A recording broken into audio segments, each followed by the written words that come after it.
ছোটবেলা থেকে এখন পর্যন্ত স্কুল, কলেজ, ইউনিভার্সিটি সবকিছু মিলিয়ে আমার এডুকেশনের পিছনে অলমোস্ট 50 লক্ষ টাকা তুমি খরচ করেছো। পুরো টাকাটা তোমার নামে চেক। বলো তো, একটা ছেলে কখন দুর্নীতিবাজ হয়? ফ্যামিলির প্রেশার, বাবার প্রেশার, মার কটূক্তি, ছোট ভাইয়ের অসম্মান, সমাজের অসম্মান, ভালোবাসার মানুষটার প্রেশার, অসম্মান, চিট, সবকিছু না বাধ্য করে একটা ছেলেকে দুর্নীতিবাজ হওয়ার জন্য। মূল্যবোধ বললে কি কিছু এক্সিস্ট করে বাবা? আমার বাবা যদি অসৎ না হতেন, ঘুষখোর না হতেন, তাহলে তো এই টাকাটা দিতাম না। যেহেতু উনি একজন ঘুষখোর, তার হাতে ঘুষের টাকাটা দিয়ে দিলাম। Please no no no no no. আরে এই টাকার সাথে তুমি তো পরিচিত, নতুন তো কিছু না। মাথা কেন নিচু করে আছো? তোমার মতো কিছু মানুষ আছে সমাজে যারা মাথা উঁচু করে ঘুষ খায়। মাথা উঁচু করো, মেক আস প্রাউড। মনে করে নিও যে একটাই সন্তান জন্ম দিয়েছো, আমি পারলাম না আর, বুঝছো?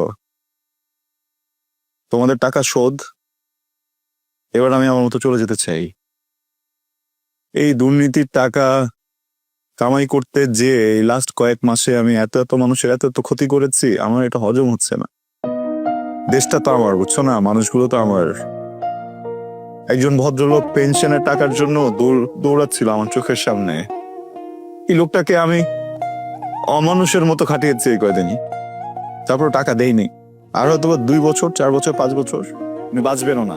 ভুলেও যদি তার কবরের সামনে থেকে হেঁটে যায়, আর আমি যদি কোনো জানতে পারি যে এটা ওই লোকের কবর যাকে পেনশনের টাকার জন্য এতদিন ঘুরিয়েছি আমি, যেন আমার বাবার হাতে আমার ঘুষের টাকা তুলে দিতে পারি, আমি কিভাবে তখন নিজের চোখ আয়নাতে নিজের মুখ নিজে দেখবো বলো? হ্যাঁ, আমার পক্ষে এটা সম্ভব না। আই এম সরি বাবা, অনেক চেষ্টা করেছি বাবা, কিন্তু আমি না তোমার মতো আসলে এত ভালোভাবে ঘুষ খেতে পারতেছি না। আমার রাতের ঘুম হচ্ছে না বাবা। আমি নিজের সাথে নিজে চোখ মিলাতে পারছি না বাবা। আমাকে ক্ষমা করে দেওয়া যায়? এই টাকাগুলো নিয়ে কি আমাকে ছেড়ে দেওয়া যায়, মুক্তি দেওয়া যায়? প্লিজ মা, আমাকে মাফ করে দিও। আমি না আর পারছি না, বুঝছো? এই যে তোর তো অনেক রাগ না আমার উপরে, সবসময় তোকে মারি, তুই তো আমাকে সম্মানও করতে পারিস না। এক কাজ কর না, টাকাগুলো রাখো না তুমি, প্লিজ এনজয়। তুই একটু মান না আমাকে, প্লিজ একটু মান না জিম, একটু মান না, একটু মান না। তোর ভাইটাকে একটু মান না জিম, একটু মান না জিম, মান না জিম। আমাকে মার, আমাকে আরো মার।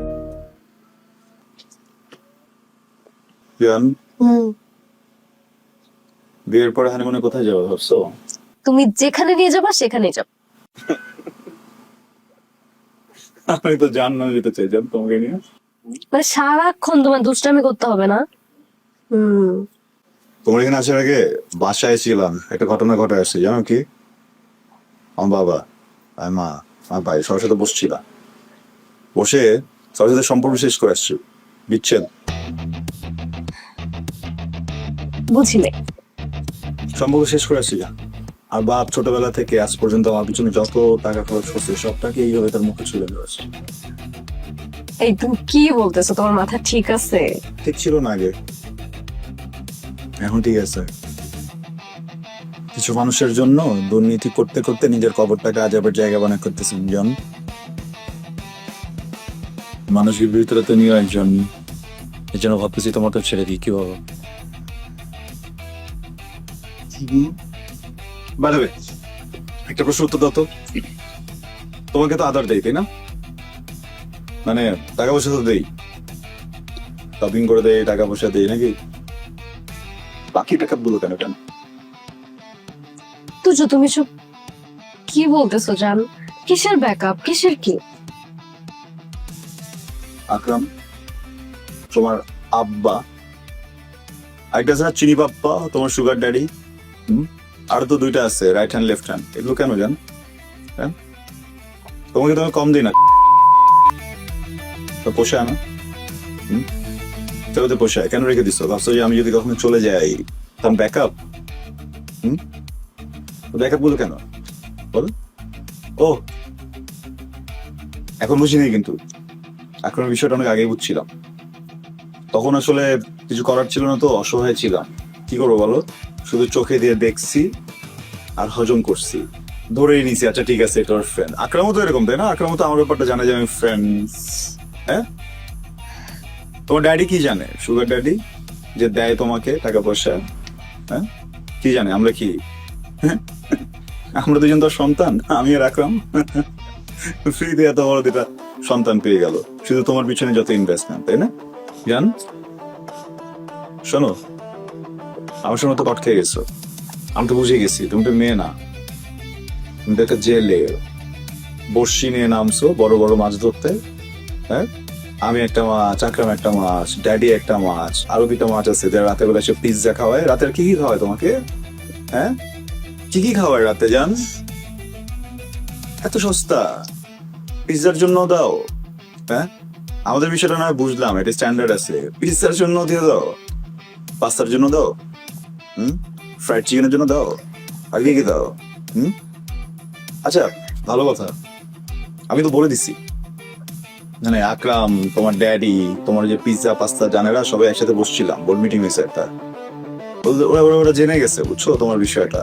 না, আমি তো তোমার এখান থেকে চলে যাব, ওরা থাকবে তো না? হুম,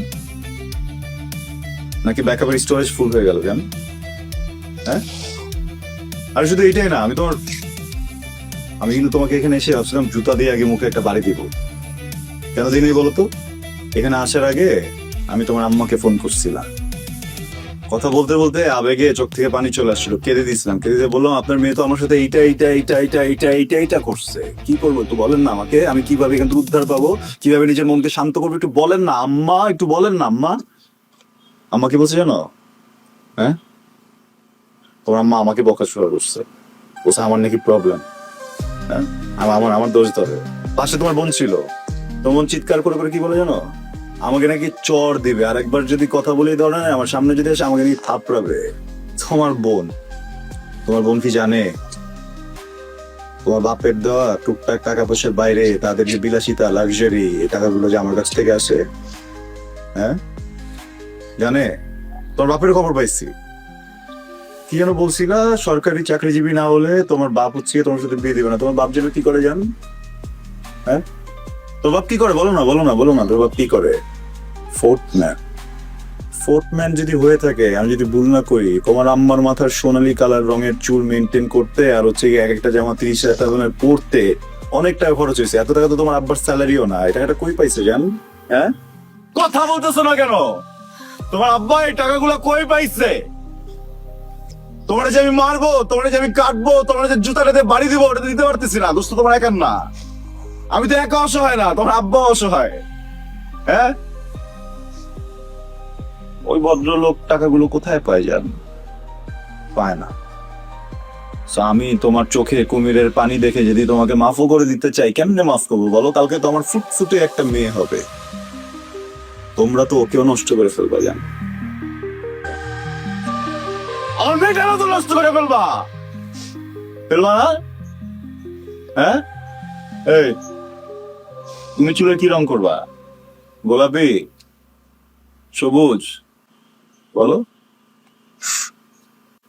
আমার বাচ্চা কাচ্চা তো আমি বেচতে দিব না জান, বুঝছো? তো বেটার যাও অন্য জায়গায় যে খোঁজো, ঠিক আছে? তোমার সাথে যা সম্পর্ক ছিল, যেসব হিসাব টিসাব ছিল সবকিছু শেষ। হ্যাঁ, যাইতেছে না আসলে বিষয়টা। টাকা যদি ইনভেস্টই করতে হয়, এরকম 12 জায়গায় কেন করবো বলো? এক জায়গায় করবো, একটু অপেক্ষা করি। আমি সব থাকলে উপর থেকে তো ভালো একটা কিছু ফালাবে নাকি? আবেগটা একটু মাটি দিতে হবে জান। তোমার কাছে ছিল ভালো। তুমি তো কট খেয়ে গেছো, বসে আছো কেন? বৃষ্টি হইতেছে, যাও যাও না। আরে যাস না এখান থেকে, যাও, বেরো। বিস্কুট দিব, বিস্কুট বিস্কুট দিব রে। হ্যাঁ, বিস্কুট দিব, বিস্কুট, রুটি দিব, রুটি দিব, তো যা বেরো। কি করবি? চাটবি? পা দিব, পা দিব, চাটবি? টাকা লাগবে? এই টাকা লাগবে তোর, বেরো।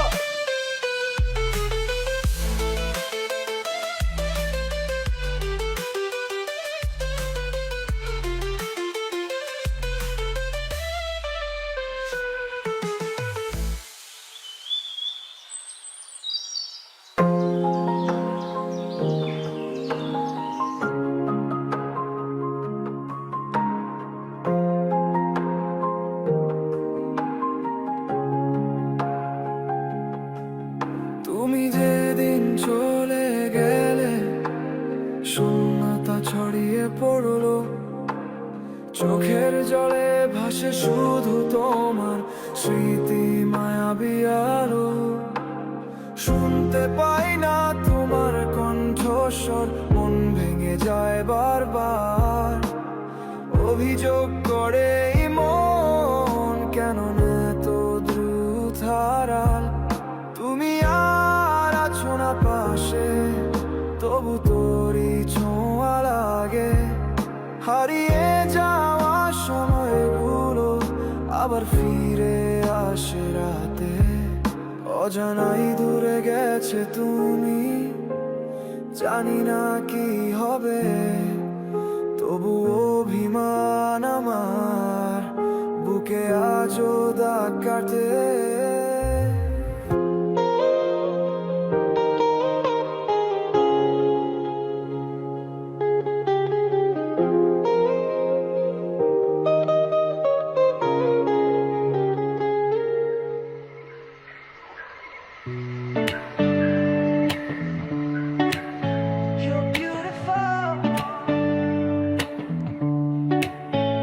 চোখে চোখ পড় হঠাৎ করে, বিজি রাস্তা আর তবুও থেমে পড়ে।